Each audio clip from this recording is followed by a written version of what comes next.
नमस्कार, मैं हूं आपके साथ अंकिता पाल। बुलेटिन की शुरुआत करते हैं। नदियों के संरक्षण और संवर्धन के लिए आयोजित विराट श्री राम कथा का आयोजन किया गया है, जिसमें मुख्यमंत्री भजनलाल शर्मा ने शिरकत की है। इस अवसर पर नदियों के महत्व को लेकर स्थानीय लोगों को प्रेरित किया गया। मौके पर मुख्यमंत्री भजनलाल शर्मा ने भी नदियों के संरक्षण के लिए जागरूकता फैलाते हुए लोगों को संबोधित किया है। और साथ ही इस अवसर पर आपको बताते चले कि उन्होंने पानी की महत्वता पर जोर देते हुए कहा कि पानी की समस्या के समाधान के बिना प्रदेश का विकास संभव नहीं है और इस समस्या के समाधान के लिए सरकार गंभीर है। उन्होंने आगे क्या कुछ कहा, आइए आपको सुनाते हैं। माता की बोलिए जय जय श्री राम, जय जय श्री राम। आज के इस राम कथा के आयोजन में और जो नदियों के संरक्षण एवं संवर्धन हेतु ये विराट आयोजन हो रहा है, इस आयोजन में व्यासपीठ को नमन करते हुए हमारे इस व्यासपीठ के कथावाचक माननीय श्री कमलेश भाई शास्त्री जी, मेरे सामने विराजे हुए सभी संत और महंतगण और जिनको कि अभी आपने सुना, ऐसे ऊर्जावान और एक ऐसे व्यक्तित्व जिनके मन में हमेशा करने की बात कि जनता का किस तरह से भला हो सकता है और उसी सोच के साथ हमारे देश के यशस्वी प्रधानमंत्री नरेंद्र मोदी जी ने उनके लिए जो एक इतना बड़ा डिपार्टमेंट देश का दिया है और उसमें जो प्रगति हो रही है, उस प्रगति के वाहक हमारे केंद्रीय जल शक्ति मंत्री सम्माननीय सीआर पाटिल साहब, मैं उनका आप सबकी तरफ से और राजस्थान की जनता की तरफ से बहुत बहुत स्वागत और अभिनंदन करता हूं। मंच पर विराजमान मेरी कैबिनेट में मेरे साथी, यहां के प्रभारी मंत्री भाई बाबूलाल जी खराड़ी साहब,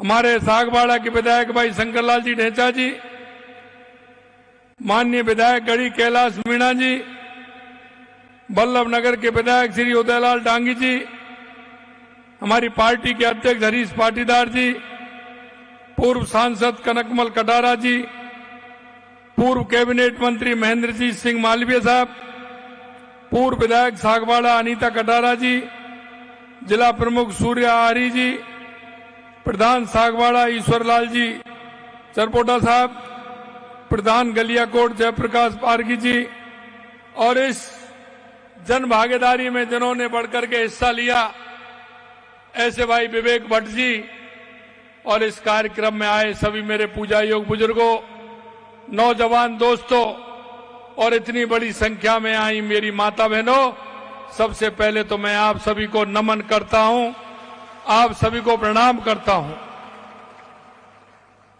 मैं इस डूंगरपुर की इस पावन धरा को भी नमन करता हूं।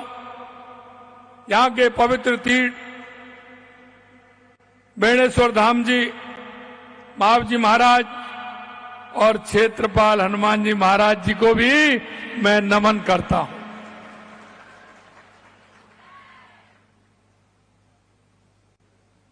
समिति सर्व सनातन समाज खड़गदा द्वारा नदी संरक्षण एवं संवर्धन के लिए आयोजित राम कथा का श्रवण कर मुझे एक अपार जो मैं देख रहा हूं आध्यात्मिक सुख मिल रहा है। ऐसे पावन आयोजन का मैं हिस्सा बना, निश्चित रूप से मैं सौभाग्यशाली हूं।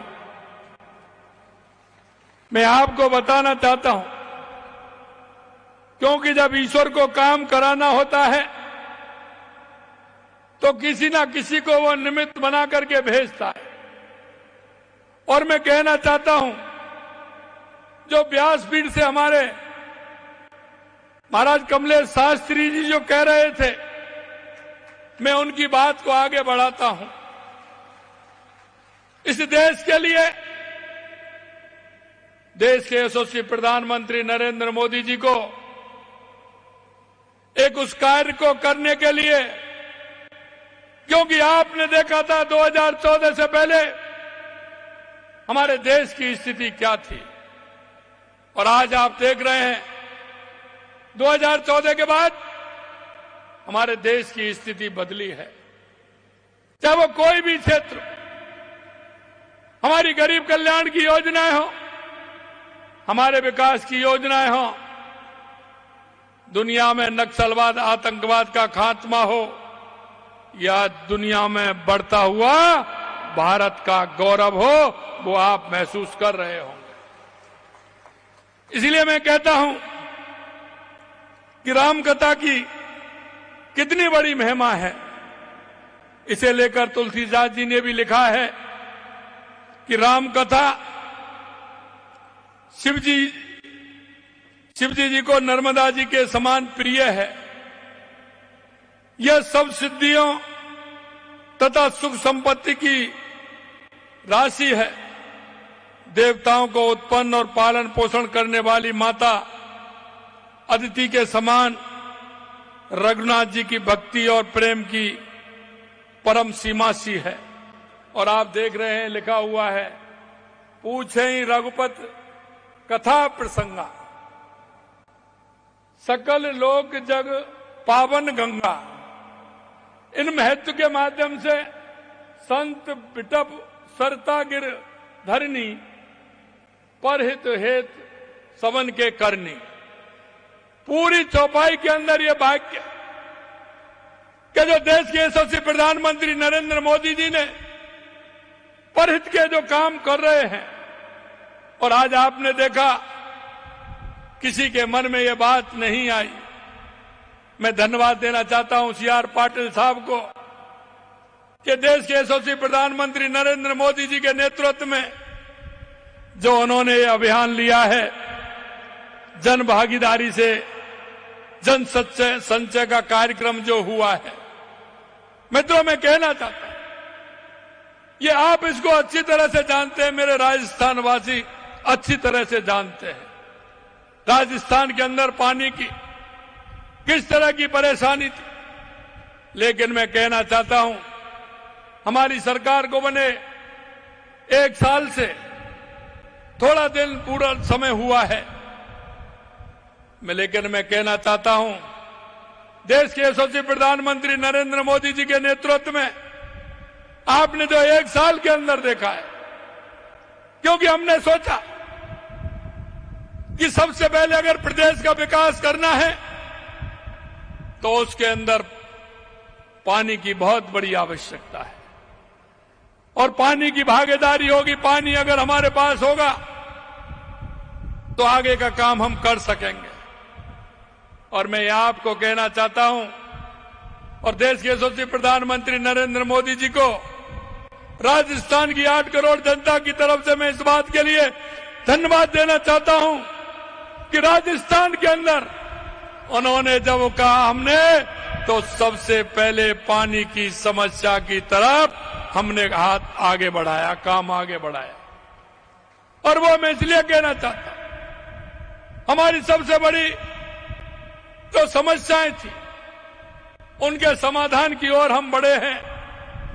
चाहे वो हमारी ERCP हो, आपने देखा होगा वर्षों से उस पर राजनीति होती थी, जो सत्ताधारी लोग थे वो राजनीति करते थे, लेकिन देश के यशस्वी प्रधानमंत्री नरेंद्र मोदी जी ने 90-10 पर जो माननीय CR पाटिल जी ने कहा वो करके दिखा दिया। इतनी बड़ी योजना हम राजस्थान के अंदर लेकर के आए।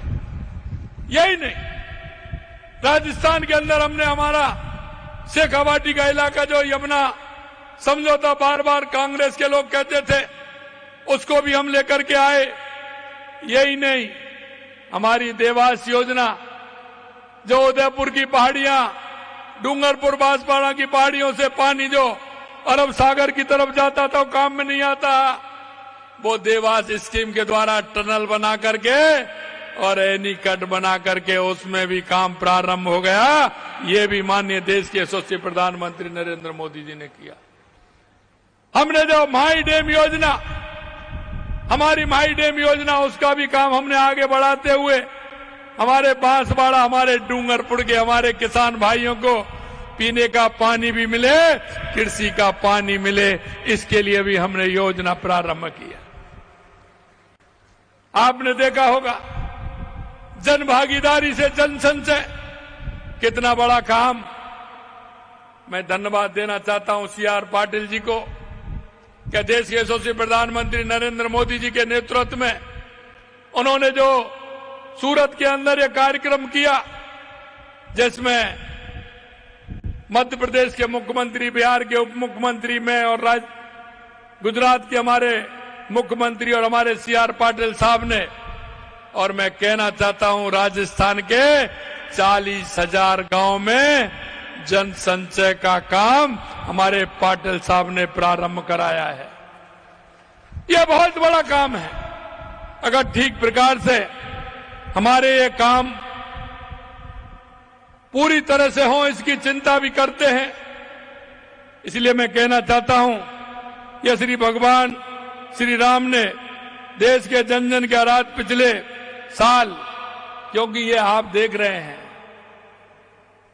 लगातार आप देख रहे हैं कि बंसी वाले की कृपा हो रही है, भगवान राम की कृपा हो रही है। इधर तो पानी के हमारे समझौते हुए हमारी DPR बनना प्रारंभ हो गई, उधर ऊपर वाले इंद्र भगवान भी खुश हो गए, उन्होंने राजस्थान के पूरे बांध भर दिए। ये भी एक सहयोग है। इसलिए मैं कहना चाहता हूं, आपने देखा होगा पिछले साल जनवरी में सनातन समाज का 500 वर्ष का इंतजार समाप्त हुआ। हमारे आराध्य भगवान श्री राम अयोध्या में एक दिव्य और भव्य मंदिर में विराजमान हुए। ये भी एक सपना हमारा था। भगवान श्री राम ने सत्य की जीत के लिए समुद्र में सेतु बनाकर एक छोर से दूसरे छोर पर जोड़ने का काम किया। भगवान राम का काम करने वाले यशस्वी प्रधानमंत्री नरेंद्र मोदी जी आम आदमी को पानी उपलब्ध कराने के लिए नदियों से नदियों जोड़ने का काम हमारे प्रधानमंत्री जी कर रहे हैं। और अभी आपने देखा 17 दिसंबर को हमारे यहां कार्यक्रम था और 25 दिसंबर को मध्य प्रदेश के अंदर कार्यक्रम था। नदियों से नदियों जोड़ करके आम आदमी की जन भागीदारी उसमें कैसे बने, इसके लिए हमारे देश के यशस्वी प्रधानमंत्री ने किया है। मैं मोरन नदी सदियों से खड़गदा एवं आसपास के क्षेत्र में पेयजल सिंचाई की जरूरत पूरी कर रही है। यह क्षेत्र की जीवन रेखा के समान है। इस नदी के संरक्षण एवं संवर्धन का ग्रामीणों ने जो बीड़ा उठाया है, नदी का सफाई का अभियान जो शुरू किया है, यहाँ के बासिंदों ने 9 महीने के अथक मेहनत और अपने दृढ़ संकल्प से 1 किलोमीटर के दायरे में मोरन को चौड़ा और गहरा कर नदी में जल उपलब्धता बढ़ाई है। मैं सभी ग्रामवासियों को और महाराज जी को और आप सभी को मैं बहुत बहुत धन्यवाद देता हूं, बहुत बहुत बधाई देता हूं। मेरी सभी आमजन से अपील है कि गांव में उपलब्ध पेयजल की पारंपरिक स्रोत जैसे कुएं, तालाब, बावड़ी, नदी आदि के संरक्षण के लिए सहभागिता से काम करें, ताकि हम इस पीढ़ी और आने वाली पीढ़ी को स्वच्छ पेयजल उपलब्ध करा सकें। खड़गदा वासियों और इस आयोजन से जुड़े सभी महानुभावों को बहुत बहुत आभार भी व्यक्त करता हूं, जिन्होंने इस आयोजन के माध्यम से इस क्षेत्र और समस्त प्रदेश के लोगों को यह संदेश दिया है कि स्थानीय पारंपरिक जल स्रोतों का संरक्षण किया जाना बहुत आवश्यक है। साथियों, हमारी सरकार प्रदेश में पेयजल और सिंचाई के लिए जल उपलब्धता बढ़ाने के लिए संकल्पित भाव से काम कर रही है। प्रदेशवासियों के लिए खुशी की बात है, जैसा मैंने कहा कि हाल ही में देश के यशस्वी प्रधानमंत्री जी ने प्रदेश की ईआरसीपी पीकेसी लिंक परियोजना की सौगात दी है और हम इस परियोजना को पूरी निष्ठा से के साथ पूरा करेंगे। इस परियोजना से प्रदेश की 40% आबादी को पेयजल संकट से मुक्ति मिलेगी। हमने शेखावाटी के लिए भी काम किया और हमने यमुना जल समझौता भी हमने इसमें किया है। गांव में ही पानी का संचय हो, इसके लिए भी हम काम कर रहे हैं। देश के यशस्वी प्रधानमंत्री नरेंद्र मोदी जी, जल शक्ति मंत्री सीआर पाटिल साहब ने कर्म भूमि से जन्मभूमि कार्यक्रम की जो पहल की है, जिससे प्रवासी भाई बहनों द्वारा गांव में भूजल रिचार्ज हेतु सहयोग दिया जा रहा है और बढ़ चढ़ के हिस्सा जो लिया जा रहा है, उसके लिए भी मैं उनको धन्यवाद देता हूं कि वो मातृभूमि के लिए और कर्म भूमि से आकर के काम कर रहे हैं। हमारे दिनेश भाई भी यहाँ हैं जो बहुत ही मेहनत के साथ इस काम में लगे हुए हैं। इस मंच के माध्यम से मैं सभी प्रवासी भाई बहनों से इस पहल को बढ़ चढ़ के हिस्सा लेने की अपील भी करता हूं। हमारी सरकार जल जीवन मिशन के तहत हर घर नल का काम जल पहुंचाने का प्रयास कर रही है। इस मिशन के तहत डूंगरपुर जिले में लगभग 77,000 कनेक्शन दिए जा चुके हैं। जिले में 96 गांवों के में 100% नल कनेक्शन लगभग हुए हैं। डूंगरपुर के 93% स्कूलों में नल कनेक्शन दिए जा चुके हैं। सरकार हर घर नल का पानी पहुंचाने के अपने लक्ष्य पर तेजी से आगे बढ़ रही है। मैं आपसे इतना ही कहना चाहता हूं, हमारी सरकार ने डूंगरपुर जिले के विकास के लिए 2024-25 के बजट में कई महत्वपूर्ण घोषणाएं की हैं। हम इन घोषणाओं को तेजी से धरातल पर उतारने का काम कर रहे हैं और अभी हमने 5-6 दिन पहले सभी संभागों की बैठक ली थी, जिसमें हमारा डूंगरपुर बांसवाड़ा के हमारे जनप्रतिनिधि भी थे।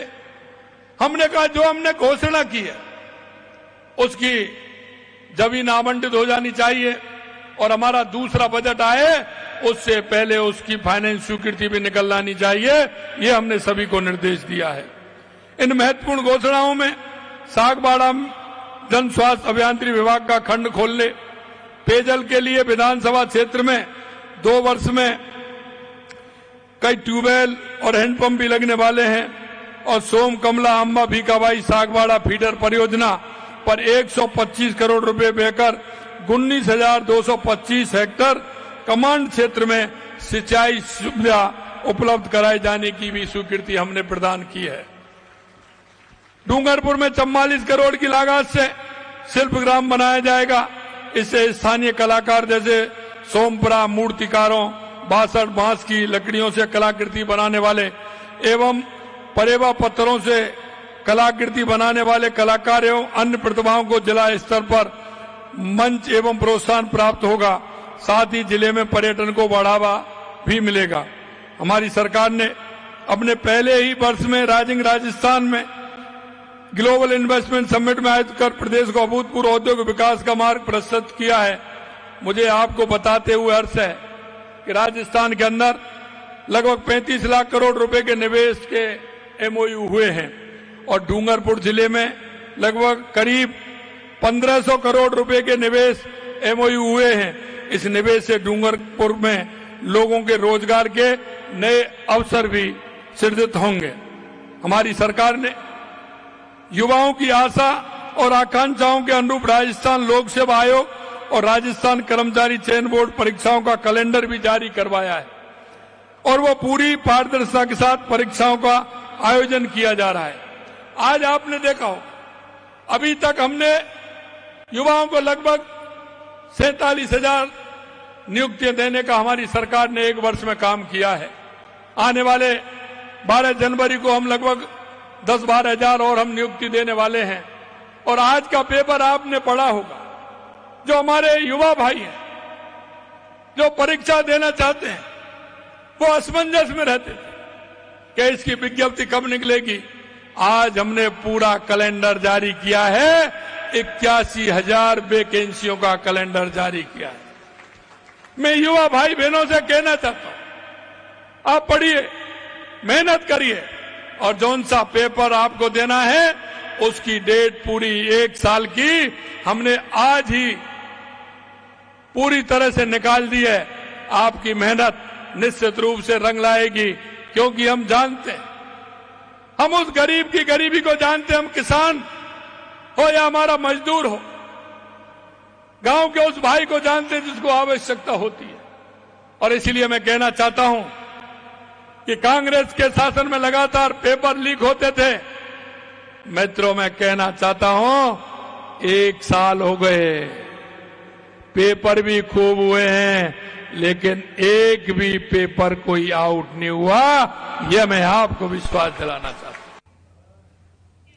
तो वहीं सीएम भजनलाल शर्मा की युवाओं के प्रति भी संवेदनशीलता और उनके द्वारा तत्परता के साथ में लिए जा रहे निर्णय और युवाओं के सरकारी नौकरी के सपने को पूरा करने के कारगर सिद्ध हो रहे हैं। प्रदेश में राज्य सरकार द्वारा पारदर्शिता के साथ भर्ती परीक्षाओं के आयोजन से लेकर समय पर नियुक्तियां प्रदान की जा रही हैं।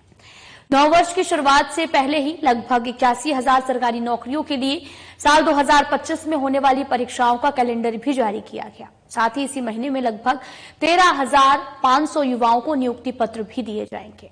राज्य सरकार द्वारा कार्यकाल के पहले ही वर्ष में लगभग 47,000 पदों पर युवाओं को नियुक्तियों की सौगात दी गई है। इसी तरह लगभग 15,000 पदों के लिए पूर्ण पारदर्शिता के साथ आयोजित की जा चुकी परीक्षाओं के परिणाम भी शीघ्र जारी किए जाएंगे।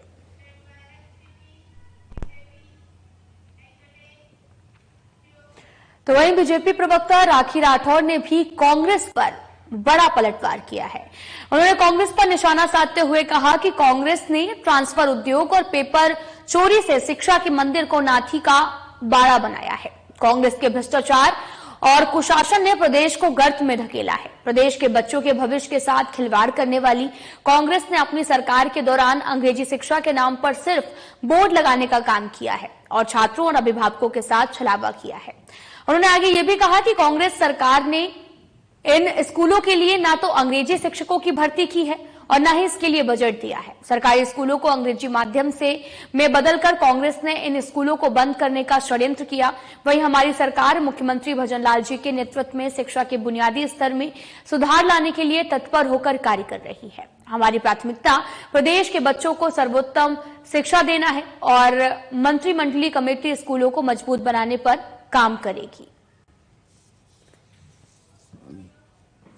अशोक गहलोत जी की कांग्रेस सरकार ने अपने कार्यकाल में अंग्रेजी शिक्षा के नाम पर सिर्फ और सिर्फ बोर्ड लगाने का काम किया।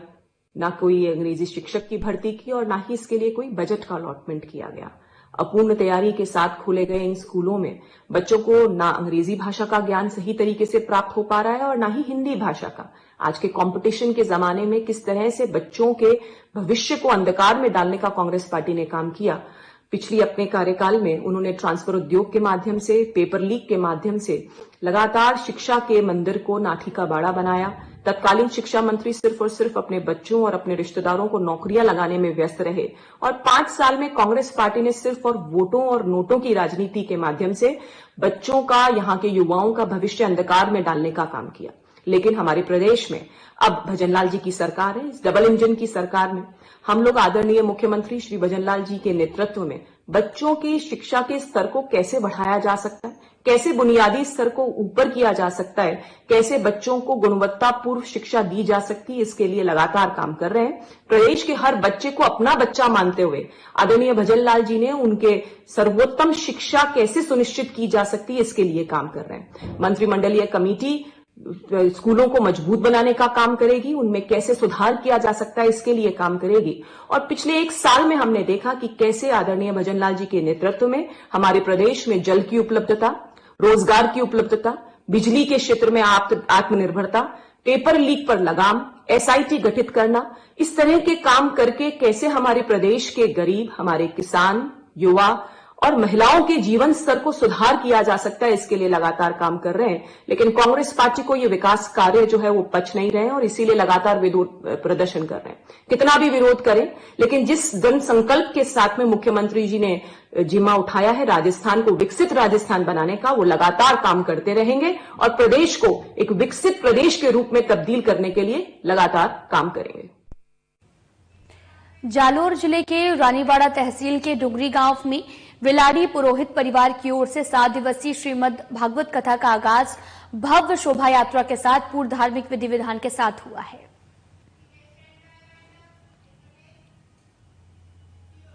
फिलहाल बुलेटिन में इतना ही। नमस्कार।